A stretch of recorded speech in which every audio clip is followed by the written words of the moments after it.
This is an LA Times Studios podcast. Perhaps kind of the most damning thing about the circumstances, and the thing that most people remember, is that, she was found, her body and her son's body were found 90 miles from her home, but within eyesight of where her husband had been fishing that day. And that fact will never change, and it's a very difficult fact for Scott Peterson.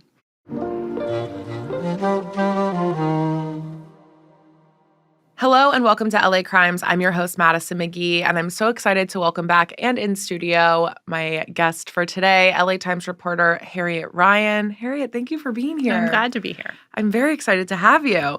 Later in this episode, we're going to cover what I would call one of the most talked about murder cases in California since the start of the century, the Laci Peterson case. Do you agree? Where would you rank this as far as most memorable? Yeah, at the time it was happening, that was all anyone was talking about. I actually covered it when I was a small child 20 years ago. And I was working for Court TV, and I covered it. And it seemed like when we were there that the entire country was following it. It was like, these people are not famous. They were just like a fairly newly married couple from Modesto, California. And suddenly, you could go anywhere in the United States and people would be able to tell you everything about their lives. I think it was like a time before smartphones, and we had that monoculture where everybody was sort of following the same story, and that was the story. Yeah, and now it feels like we're right back at it, which is so interesting. And I feel like that's sort of this weird theme right now in true crime specifically, but just in general, where cases are now popping back up because of social media discovering them. And the Menendez case comes to mind. Even the OJ case, I'm seeing TikToks of people who weren't alive at the time being like, isn't this case crazy? And now everyone's talking about it again. It's like, are we living in the 90s or are we living in 2025? Yeah, it feels like it's just as popular now as it was when it happened. Yeah, it's I would say it's one of the, sort of canon true crime cases. Yeah. Wow.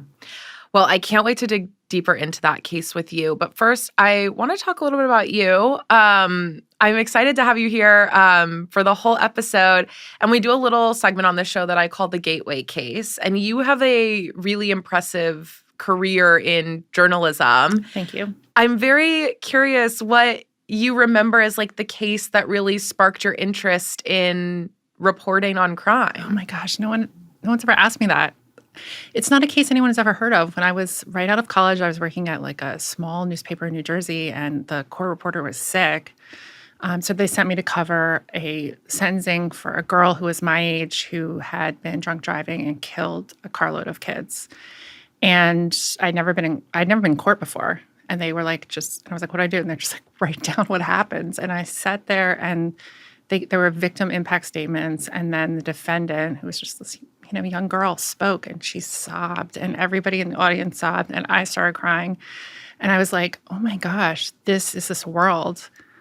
This is where it's at. Why I've been covering anything else. And from that newspaper, I went to work for Court TV because I really found it just riveting. And it's all being done in the name of, citizens, all this court process, and, to get to witness it. They even give you chairs to sit in. It's great. It's terrible, but it's great. And I guess that really compelled me. Wow, that's so interesting. You are really recognized for your coverage on high-profile cases, what people would call white-collar crimes. When did that start becoming your beat within true crime? I think that I like to see powerful people have to tell the truth. And, people that have a lot of money and have a lot of influence generally have a lot of layers of protection. They have their spokesperson, and they have their attorneys, and their, security. And the one place where they have to tell the truth, where they can't avoid it, is in the court system. And so I feel like I'm really drawn to people who always get their way being in this world where they're not in charge. They have to play by the same rules that regular people do. Yeah, wow, that's beautiful. What caveats come with covering those larger-than-life headlines? And, you're talking about people who are so high-profile and powerful and wealthy. Is there a different way you have to move when you're covering cases like that? I mean, I think the reality is that when people have attorneys that can sue you, like, you sit up a little, but you shouldn't. Whether, you're covering the trial of somebody who has a public defender and, is like a homeless person, or you're covering, Tom Girardi or an enormous celebrity or a billionaire, it shouldn't matter. Like, the commitment to telling the truth and make sure you have everything correct is always there. Yeah. How do you think, I always viewed growing up, I'm a 90s-ish kid, 95. Journalism really felt like a public service where you're outing something, letting the public know about something that could potentially impact them. I think about the Girardi case as a great example of you don't want this person to represent you because he's done all of these things, and it feels like a public service. With what you cover, do you feel like that translates still with the public service element of journalism? I do. I think true crime is, it's a hard area because I can defend it all day long, right? Because the public should know what's going on in the judicial system. It's being done in their name. People are being convicted. Their freedom is being taken over in the name of the people of California or the people of the United States. And anytime you can bring you can interest regular people in that, it's a win. It's just it's a win for society. But, it becomes kind of like an industry. And I see sometimes people who are just looking for a story that, they want to find a way to tell. And they kind of have preconceived notions about how it's going to go. And there's going to be the suspect and the victim. And I think we still need to be sensitive that these are real people. And that's why we're drawn to them to begin with, but to just always keep the humanity kind of at the forefront. I can't help but think about it because we've already talked about it before, but is there another case like the Tom Girardi story where your reporting was actually helping solve something and illuminating criminality? I did a case 2 years ago about this guy. I did a series of stories about this attorney in California who had signed up thousands of inmates in the prison system as his clients. And he had done that by this really aggressive marketing campaign that included sending letters to people directly in prison, but also just really aggressive internet, suggesting that because of criminal justice reform, he would be able to get people out of prison. People that were murderers and been convicted of horrible crimes. He had this really great way to get them home. And none of his clients were famous people. None of them are going to be featured on your podcast. They were guys who'd been convicted of, gang kidnapping or shooting or attempted murder. And they had really long sentences, and their families were willing to do anything to get them out. And so he wasn't charging them, $100,000 or $1 million. He was charging their families $11,000, $15,000. And they were doing everything to raise this money. They were taking out payday loans. They were doing GoFundMes. They were doing car washes. They were going to every single aunt and cousin distant to get this money together because they thought this guy was going to get their loved one out. And it was just it wasn't true. The things he was telling them were just ridiculous. And they lost their life savings. But because it wasn't a lot of money, because the people involved were prisoners who had been convicted of crimes, no one cared. And I think I managed to write about this guy and what he was doing in a way that focused on their families who were being ripped off, who had done nothing, who were not criminals. And after my stories ran, the State Bar of California investigated him and they disbarred him so he couldn't practice law anymore. So I'm proud of that because it's wrong to take advantage of people, And what's his name? His name is Aaron Spolin, and he's no longer a lawyer in California. Wow. That is, to me, that's what journalism is meant to do. So I think that's amazing. Harriet and I will be back in a minute to dig up some dirt on the Scott Peterson case and everything that's happened since that fateful day back in 2002. But first, we're going to take a quick break.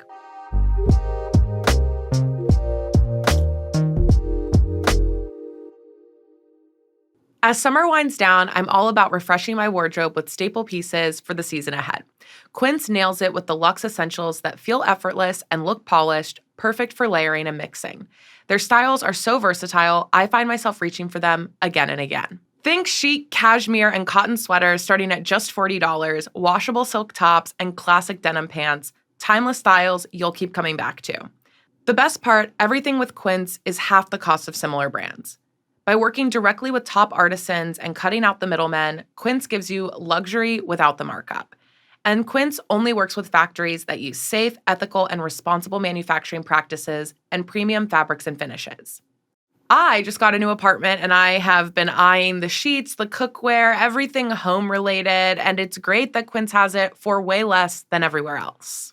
Elevate your fall wardrobe essentials with Quince. Go to quince.com/LAcrimes for free shipping on your order and 365-day returns.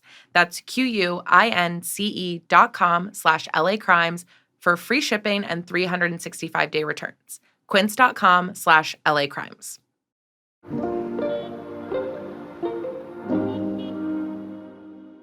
Welcome back to LA Crimes. I'm joined by Los Angeles Times investigative reporter Harriet Ryan. Harriet, the case of Scott Peterson and the murder of his wife and child have been on the minds of Californians, if not most Americans, since that day in 2002 when all of this began. When did you first become aware of the case and sort of its buzz that it was creating among the world, but also the journalism community? Right. So Laci Peterson, 27 years old, pregnant, 8 months pregnant, she went missing on Christmas Eve 2002. And, that is a period where it's very slow news-wise, right? So, locally in Modesto, people started looking for her on Christmas Eve, Christmas. I would say by the 26th or the 27th, it was national news. I mean, the morning shows, Today Show, Good Morning America were like, has anyone seen this beautiful pregnant woman? And her husband was under suspicion from jump. And the bodies of Laci and her child, Connor, were not found for 4 months. And during that time, they were like every day. There was some like new tidbit that would be covered just obsessively by the media. After her husband was arrested for the murders in April, there started being court hearings. I was working at Court TV at the time, and we were there from like the first court hearing. And I felt like I moved into the DoubleTree in Modesto, just like, but it was everybody. Like, you would just see like the entire national media, the television media, the local, where everyone was just kind of camped out in this town. Wow.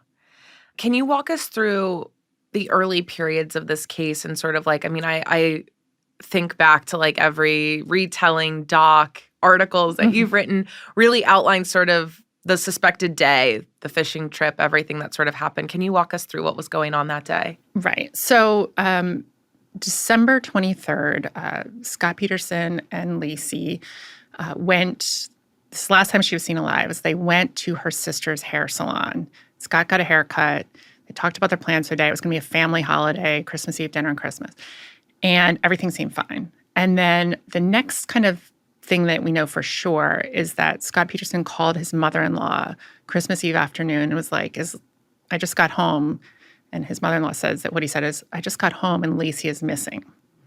And so, the police come, they're like looking in a park for her and everything. And they say to Scott, like, what happened? And he says, according to some people, he said, I was golfing all day. But to other people, he said, I decided to take my fishing boat out in the bay, in the San Francisco Bay. When I left, Laci was mopping the floor. She was going to take the dog for a walk. The police are like, oh, that's so weird. They go, her phone is, on the property. Her wallet is there. Her purse is there. They go to the neighbors. One of the neighbors says, you know what, I saw the Peterson's dog like running around in the yard with the leash on, and I put it in the backyard in the morning. So that gives the idea that maybe she was kidnapped while she was walking the dog. So everyone's focusing on like searching the park, looking, did anyone see this woman walking her dog? And, a lot of people came forward and thought that they had seen her or seen someone like her. Ultimately, the police would say all those people are mistaken. And what really happened is that her husband killed her either when they got back from the hair salon the night of December 23rd or early in the morning of Christmas Eve, and that she never left the house alive. She left the house, in the telling of the police, in the back of Scott Peterson's pickup truck, covered by some patio umbrellas that he drove to his workplace, which was like a warehouse where he worked, that he put her body in the back of a fishing boat. He hooked the fishing boat up, drove to the San Francisco Bay. It's like 90 miles, an hour and a half, and went into the water and, dumped her body in the bay. perhaps kind of the most damning thing about the circumstances, and the thing that most people remember, is that, she was found, her body and her son's body were found 90 miles from her home, but within eyesight of where her husband had been fishing that day.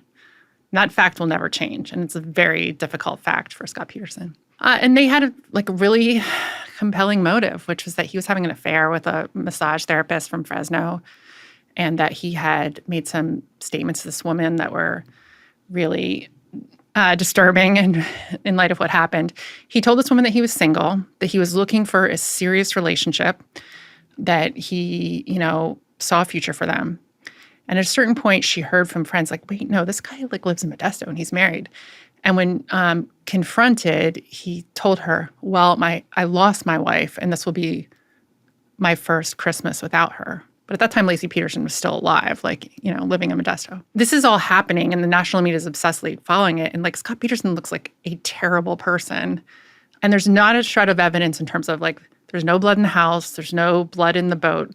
But there is this picture of this incredibly callous guy in this weird fishing trip on Christmas Eve. I have to ask, because they find Laci and her unborn son's body. How does that happen? I guess it's been 4 months. Her body has decayed.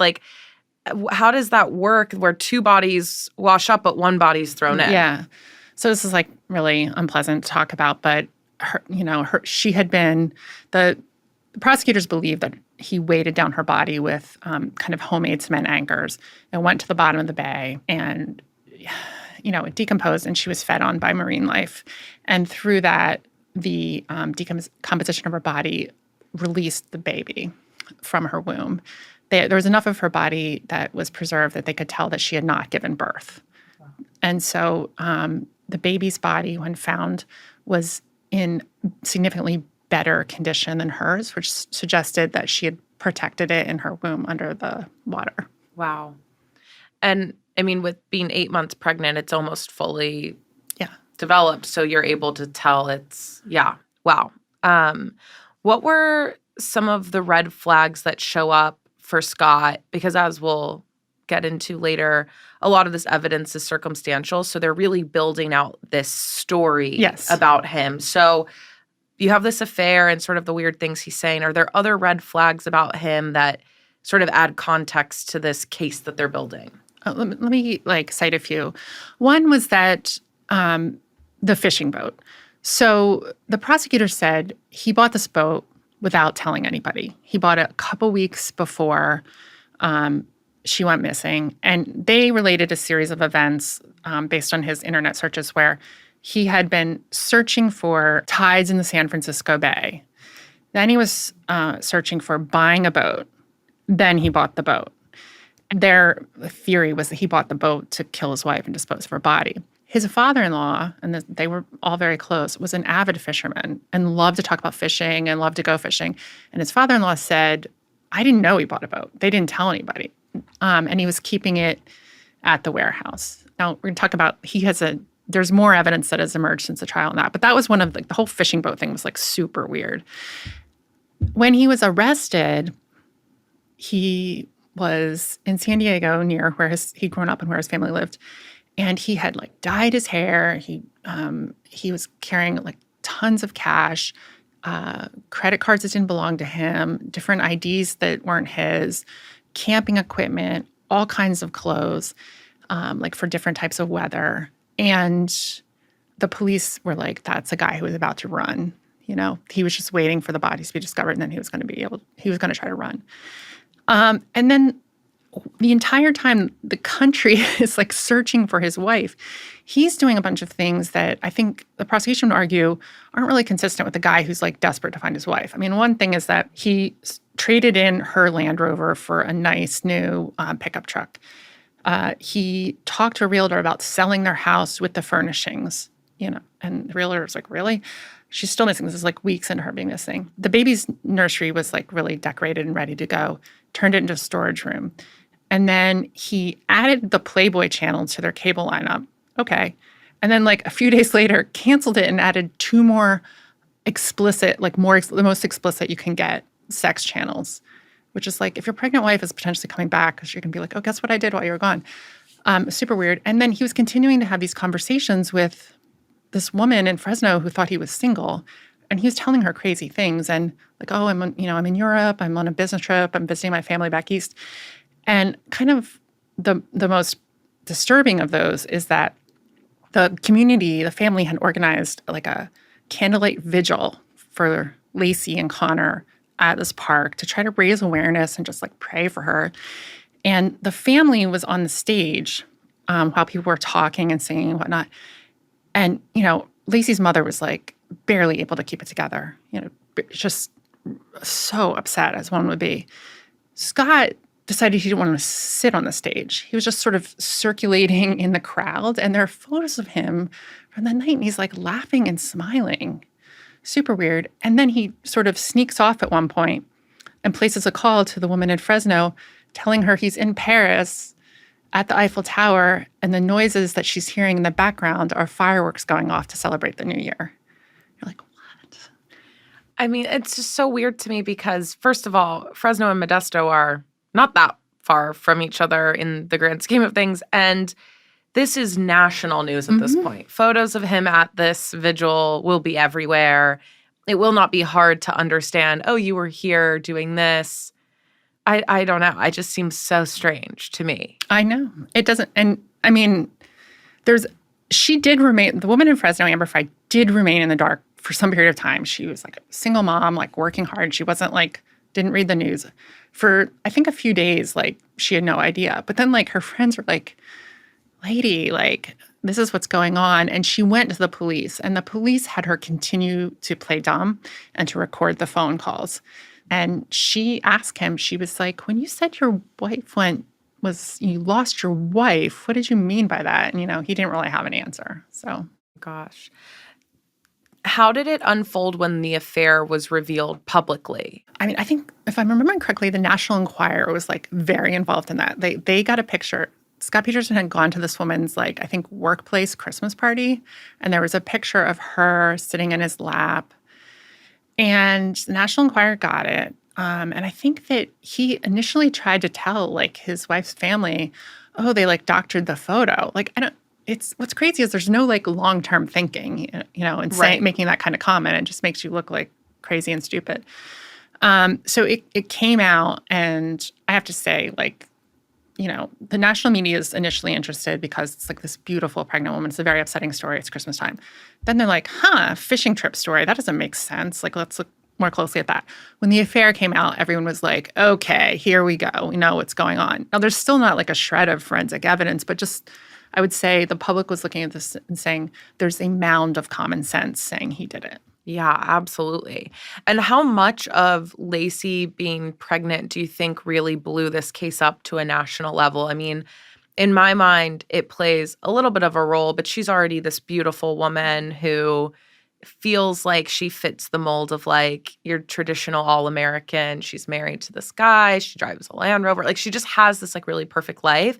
But do you think her being pregnant really added a layer to this that blew it up to the level that it was? I think so. I think it's really difficult to imagine someone killing their wife, but it's so difficult to imagine someone killing their unborn child. Like, I mean, this was not like a new pregnancy. As you said, this child was like 8 months along. It had like... Could have been born at could any have been point. born. Yeah. Yeah. And to like, and you think like of someone killing their wife and realizing that they're killing their child too, as you're suffocating her or whatever, your child is suffocating too. Yeah. If you beat up a woman, it's a misdemeanor. If you beat up a pregnant woman, it's a felony. I mean, there's a difference in, I think that just in the eyes of the law, there's a difference. And Can you walk me through Scott's alleged alibi? Okay, this is where his alibi stands today. He purchased this fishing boat with Laci's knowledge because they were going to give it to his fishing trip-loving father-in-law for Christmas. And that they wanted to make sure that the engine worked because he, previously made a purchase where like it didn't work. So he wanted to put the boat in the water to see that it worked. And so he decided to go to the San Francisco Bay. I mean, you drive by a lot of bodies of water to get there. And that he, his main point was just like, go out, put the boat in the water, spend an hour, come back. And that he did that. And she was, gone when he got back. They believe that what really happened was that there was a robbery on that street, like a home robbery on that street, and that Laci Peterson interrupted the robbers walking the dog, and that they killed her as a result of that. Like, this is where it gets a little crazy. They then kept her alive for between 5 and 13 days, killed her, and in order to frame her husband, put the body in the bay where by that time everyone knew he'd been fishing the day of the disappearance. Like, that didn't really make sense, but like that's kind of the state of things. Okay. And at what point were the police able to determine they had enough evidence to make an arrest? I assume they found her body after 4 months, but they had been eyeing him probably for a while. Yeah. At what point did they think they had enough to go ahead and make their move? It was the bodies being recovered in the location where he had been fishing. Okay. And I assume they had to get more than that to really make it through a trial and go up against a defense. Okay, so we've talked about all this like circumstantial evidence making him look terrible. They also had a few things that are really being fought over now. I would say that the number one thing is the baby's remains. They weren't able to say a time of death based on a traditional autopsy, but the prosecution got an expert to look at the length of the baby's femur bone. We're talking like really small. I think it was like 2 centimeters or something. And from that, determine the date of death of the baby, because they believed that the baby had died essentially the same time as Laci. So they did this analysis, and it was presented to the jury at the trial that that analysis determined the baby died on December 23rd, which was the last day that Laci had been seen alive. So that's like incredibly powerful evidence. Okay, well, like, if we know he was with her that day. And they had a few other things. There was a pair of pliers in the boat, in the bottom of the boat, that had one of her hairs in it. But it was like the pliers were rusty, and I mean, could have been on his clothes. It wasn't like a drop of blood or anything. It was a hair. So those were like kind of, I would say, the main things I've mentioned, the main piece of evidence I've mentioned. Yeah. And how did that initial trial go for Scott Peterson, and what was the outcome? He was convicted of 2 counts of murder for Laci and their child, and he got the death penalty. So he is currently on death row? No. He got an automatic appeal, as a capital defendant would. It takes a long time. So he was convicted in like 2004. He was sent up to prison 2005. The appeal started. They had to get all the records, yada, yada, yada. In 2020, the California Supreme Court said that we affirm his conviction, meaning like we believe there's no problem with the way that the jury got to convict him. However, we have some problems with jury selection. And those problems concerned how jurors were questioned about their views on the death penalty, which I can explain more. But the upshot was the Supreme Court said, we affirm the guilty verdict, but we are reversing the death penalty. So if you want him to get the death penalty prosecution, you have to retry him just on the penalty phase. And the prosecution decided at that time, they've said that they didn't want to put the family through it again. And California doesn't really execute people anyway. So they just, the judge just sentenced him to life without the possibility of parole. And that's what he's currently serving, life without the possibility of parole. Wow. Well, after the break, Harriet and I will talk about some of the more recent updates in Scott's plea of innocence and how new technology and media coverage are changing the course of this case.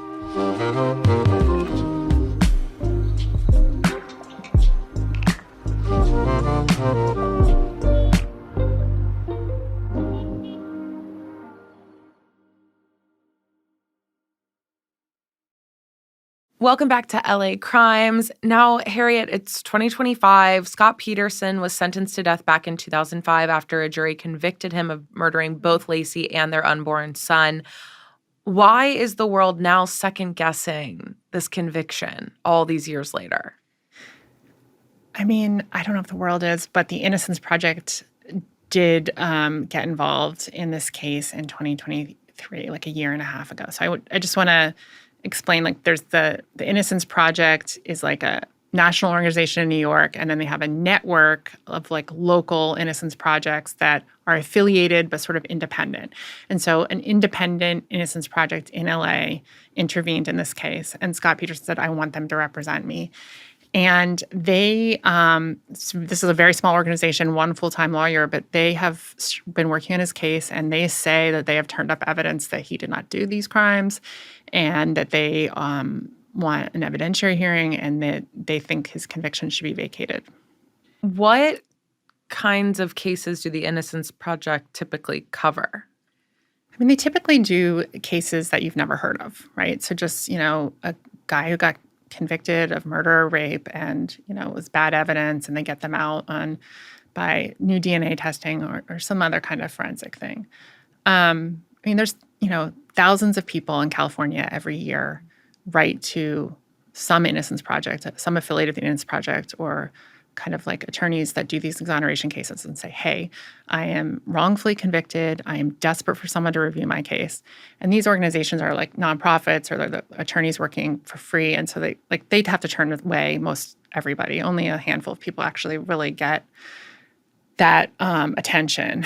And so among them, like Scott Peterson's like a very unusual. Those are what I've been told by interviewing lawyers that work in these cases are typically the people that are asking for help from Innocence Project organizations and these kind of exoneration lawyers they're poor, they have limited resources, they had a public defender at their trial, the trial was quick, no one heard of the case, there was no media attention.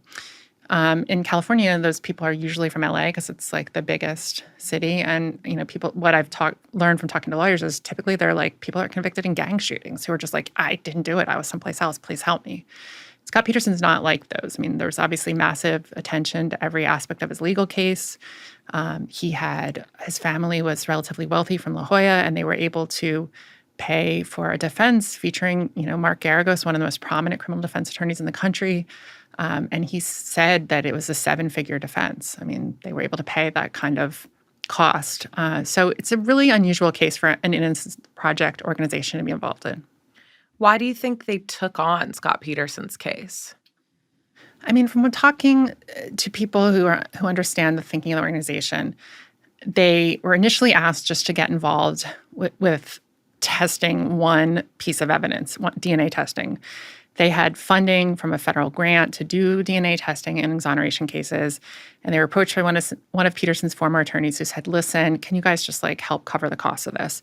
And then when they got into the case and started reading everything, they became convinced that he was wrongfully convicted, and that it was sort of a rush to judgment. It was a small county and a prosecutor's office that has been accused of framing people in the past, and that they just, didn't really look at other suspects.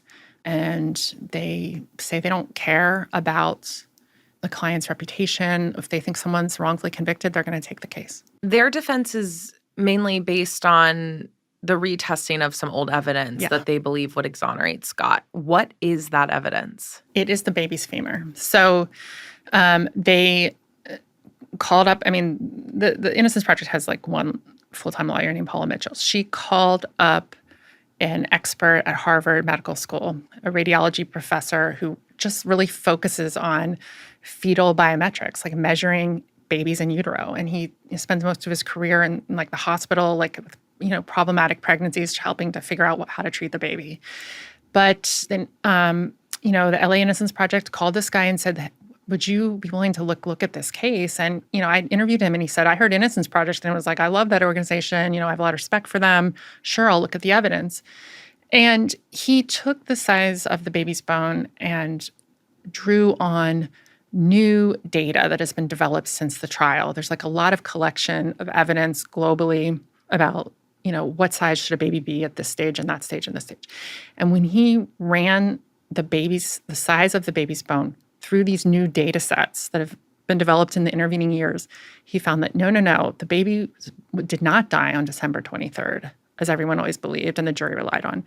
The baby died sometime between December 28th and January 5th, I believe. So this 5 to 13 days after Laci Peterson was last seen alive.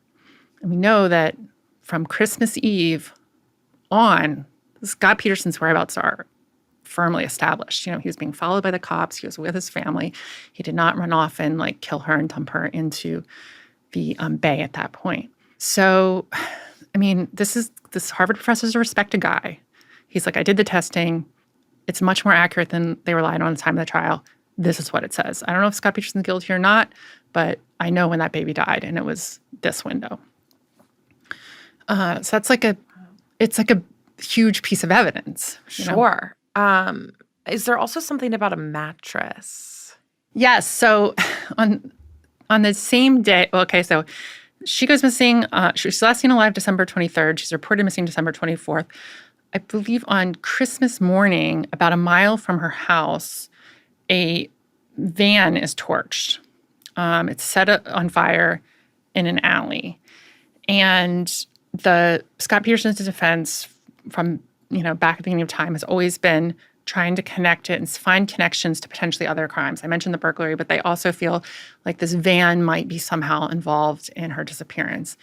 And so there was a mattress that was set on fire in the van, and there were samples collected at the time. And I believe in the field, when the technicians were out there, it registered that there was blood on the mattress. It was like a faint positive for blood. But when they went to do the testing, they didn't find blood. And initially, they didn't DNA test it. And so it was this big, to Peterson's current lawyers, it was this big piece of evidence that needed to be tested. And they asked for a judicial order that it be tested now. But it turned out that in 2019, the mattress fabric had been tested and it did have DNA on it, but it was male DNA. And so the judge now in current times has said, listen, no, we're not going to test that. There's no provable connection to Laci Peterson's disappearance, and it doesn't have female DNA on it. So it can't tell us whether she was in that van or not. There's a lot of talk about the van, but it just hasn't gone anywhere. Yeah. Do they think that the testing of Connor's femur is enough to exonerate him and really overturn everything that's happened? And do you think that one piece is enough, given all of the circumstantial evidence? I talked to a juror who sat on the 2004 trial, and he was like, that would not have been enough for me. And he's like, I feel like we're splitting hairs. We're talking about millimeters here. We're talking about bodies that were badly decomposed. And he's like, and every other piece of evidence points to Scott. I think there's no question. The Harvard professor's findings are very clear. I mean, it's like numbers and, charts, and this is what he came up with. But what happens afterwards, what the upshot of it is, it's worth considering.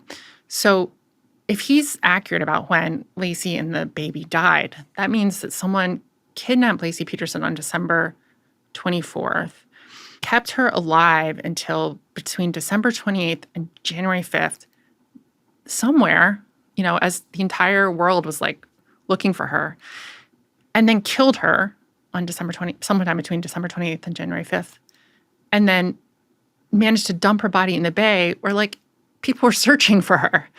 And it's just really hard to understand who might have a motive for that. You could say, oh, the burglars, she interrupted the burglary and they killed her. Fine. But that's not what they're saying. They're saying she interrupted the burglary, they kidnapped her and held her alive for between 5 and 13 days. To what end? Why? What would be their benefit? It also feels like the measurement of the femur is probably based on averages, right? Connor could have been above or below average. They have his, he was getting, she was getting great prenatal care. So they have all the charts, and he was they know he was in 50th percentile. And so what his typical growth should have been is it's recorded. It's a really difficult piece of evidence. And I'm super interested to see how the prosecution will come back and answer this when they get into court. Are they going to find an expert who'll say no, the guy at Harvard is wrong? I don't know. Right. But yeah, is that even enough given everything else to have reasonable doubt? I don't know. So Scott Peterson was taken off of death row in 2020. Why? Because of the way the potential jurors were questioned in 2004 about their views on the death penalty. So his conviction was not overturned. The Supreme Court of California said, no, his conviction is right, but we have a problem with the death sentence. When the judge was questioning potential jurors, there was a questionnaire and they were asked for their views on the death penalty. And if people said that they disagreed with the death penalty or they didn't, they had like a moral problem with it or whatever, they just checked that box, then they were just removed from the jury pool. They were never questioned. And it turns out what he was supposed to do and what the Supreme Court requires is that he was supposed to bring that person into court and say, I see here that you've said that you disagree with the death penalty, that you have a moral problem with it. But I'm asking you as a citizen to follow the law. If the law requires him to be sentenced to death, can you do that? And if the potential jurors said, like, yeah, I guess I could follow the law, then they were supposed to remain in the jury pool. And they didn't in this case. So it's kind of a little technical issue, but because of that, the Supreme Court said he's due another trial just on the penalty. Wow. And so then he was sentenced to... The prosecution said they didn't want to put their family through it again, and so they said just sentence him to life without the possibility of parole. What has been the reaction to some of the things that the Innocence Project is claiming? People are very surprised that an Innocence Project group would be taking up Peterson's case because he is sort of such a really hated figure in a lot of corners. And so I talked to, various groups that were not even the Innocence Project group that is representing Peterson, but other ones who said they got angry calls. They had people saying, like, why are you representing him? They had to put up, notices on Facebook saying, like, it's not us, it's another Innocence Project group. One Innocence group in San Diego said that a donor to the organization was like, this is bad for the movement. We have to, really consider how this is going to affect everybody else. So I think they got blowback. They got a negative reaction, but it hasn't stopped them. And they're very aggressively pursuing, getting him a new trial. Yeah, I was going to ask if this is impacting their funding because they're a nonprofit organization. So they're obviously they get grant money, but a lot of it probably comes from donations. They told me that they have received some donations that are from people who think Peterson is innocent. Members of the public have given money. They said it's not. They didn't decline to say how much, but they said it's not a significant amount compared with the money that they get from other sources. But yes, they did get money from, people who are, true crime aficionados who believe in his innocence. Has Laci's family made any statements about this new update with Scott Peterson's potential defense? Last summer, Laci's mother, Sharon Rocha, went to a hearing where the Innocence Project was representing Scott, and she was afforded an opportunity to speak, and she was just like, how long is this going to go on? Like, how many cases? Like, how many tries is he going to get? Like, when is enough enough? So it's very frustrating, but I mean, obviously she was at the hearing. Like, during the trial, I remember she was there every day sitting in the front row, and it's like she's not going to stop, representing her daughter. Yeah. What's next with Scott Peterson's case? How long is this going to take before they're brought back into court with potentially a new case to present? We expect this summer that the LA Innocence Project will file a habeas corpus motion in the local court in San Mateo County, which is where Peterson was tried. And it's going to be, hundreds of pages. And it will lay out every piece of new evidence they say they've turned up. It'll have the Harvard guy's analysis. It'll have information about the fishing boat or whatnot, the van. And they will say to a judge, like, listen, this is why his conviction should be vacated. At that point, the prosecutors in Modesto will get their chance to come in and file hundreds of pages and say, like, no, here's why he's guilty. And so because it's a long, protracted court process back and forth, it will be towards the end of the year, maybe even next year, before we know whether they're going to be successful. Wow. So will this have to go through like a very similar trial to what happened before? Does this count as an appeal? Like what is this like sort of categorized under? So in a habeas petition, what you're trying to get is a hearing. You're trying to get a live hearing and not just papers.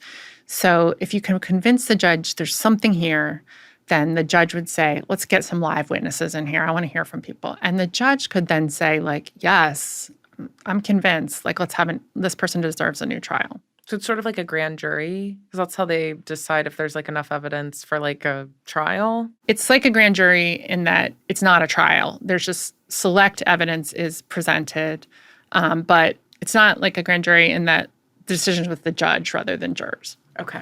Wow. Well, we'll be following along, and there's so much left to happen still. It feels like we're almost weirdly at the beginning of this all over again. Well, you were saying like these old cases are like just getting new life as a younger generation becomes interested in them. And in this case, like Menendez, there's actually court action going on that can kind of, I think people will find compelling. Yeah, absolutely. Well, we'll be reading along. Harriet, thank you so much for being on the show today. I enjoyed it. I really appreciate you being here. And that's it for LA Crimes. If you like this show, subscribe on Apple Podcasts or by going to latimes.com/podcast bonus. That's latimes.com/podcast bonus. You'll gain access to this week's bonus episode where Harriet and I will be talking about a white-collar case that might sound familiar if you've been listening to the show since day one. I hope that you'll tune in.